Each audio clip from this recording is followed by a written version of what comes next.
The sound of happy children will only be heard here for a few more weeks.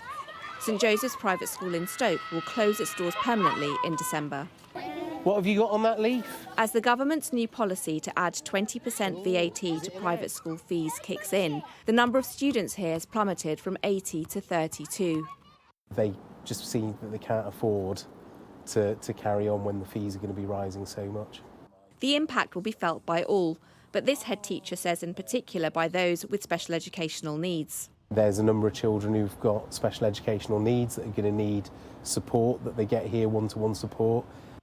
This is our Year 1 class and also the area that we use for special educational needs as well. Those children will now need to rely on state schools, which often can't meet their needs. One of our children was really struggling in the state sector. He would have to wear ear defenders all the time, and in a class of 32 children it was just too busy, too much going on and sensory overload for him. Because of the small class sizes we've got, he's been able to thrive and make so much progress.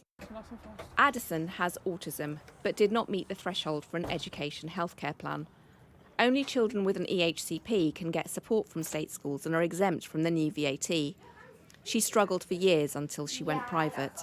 So it was hard to kind of pay attention to what everyone was saying. Also, I kept on getting distracted by everything because everyone just like yelling and getting annoyed with each other. We entered the independent sector from the state sector out of desperation. It's a huge financial commitment. I'm living at home with my parents. Now Addison will be forced back into the state system, an option Alexis isn't willing to accept. She's taking legal action against the government.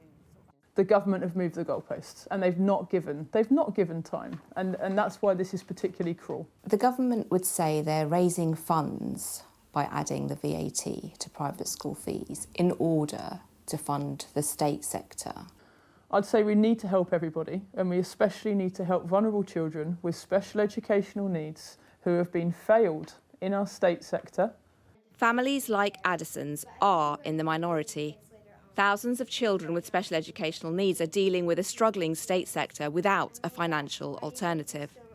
There are many, many more state school parents who are struggling to make ends meet for all sorts of reasons and are not anywhere near being able to afford to send their children who may be struggling at school towards private schools. Anything which will bring more money and resources into the state school system, in my view, is to be supported in the current circumstances.